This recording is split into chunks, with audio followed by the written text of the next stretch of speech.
Yaani wewe unajua vitu vingine Ronaldo huwaga analazimisha kuchukiwa. Yaani analazimisha kuchukiwa hata na wenzake. Yaani mmepata ushindi wa magoli 5-0 mchezo wa pili kwenye kundi lenu dhidi ya timu dhaifu Uzbekistan. Nipa mchezaji ambaye anajulikana mmoja tu, Abdulkadir Kusanov peke yake, na yeye kajifunga goli. Wabakia wote vilaza. Timu inashinda, baada ya kushangilia ushindi as a team, umeona bana, mtu anakosa magoli. Sawa, umefunga magoli mawili ndio kwenye huo ushindi wa magoli 5. Umekosa magoli, ulikuwa unatafuta ufunge hat-trick. Sasa umekosa magoli, nafasi kibao umetengenezea umekosa. Alafu unakuja mpira unaisha. Tena unaisha kwa kukosa goli.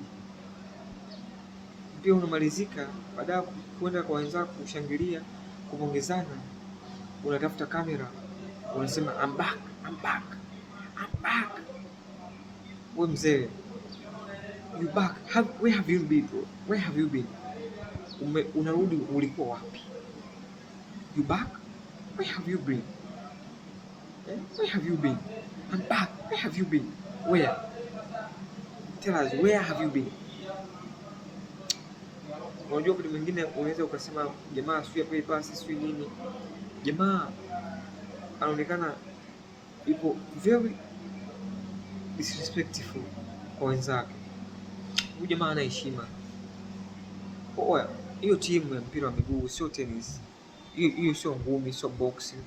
Unaweza kusema labda ulikuwa ni peke yako.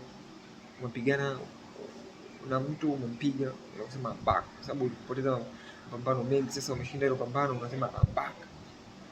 Mchezo wa mtu mmoja, sio mchezo wa mtu mmoja, hiyo ni timu. Alafu watu wakisema ukweli bye. Alafu Ronaldo wenu huyu Ronaldo huyu chula huyu itakuwa huyu chula shamba moja eti I'm back. Mtu umezeeka huko, umejizeekea huko, wajipoenda kujiunganisha na kina Mbappe. Funga, cheza, funga, relax, enjoy football, cheza kama mstaafu. Mtu ukiwa unastaafu unakuwa na heshima. I'm back. Nikera sana wewe. Nao mashabiki zako wote vilaza. Wewe kilaza na mashabiki zako wote vilaza. Timu Ronaldo wote vilaza. Anasemaje?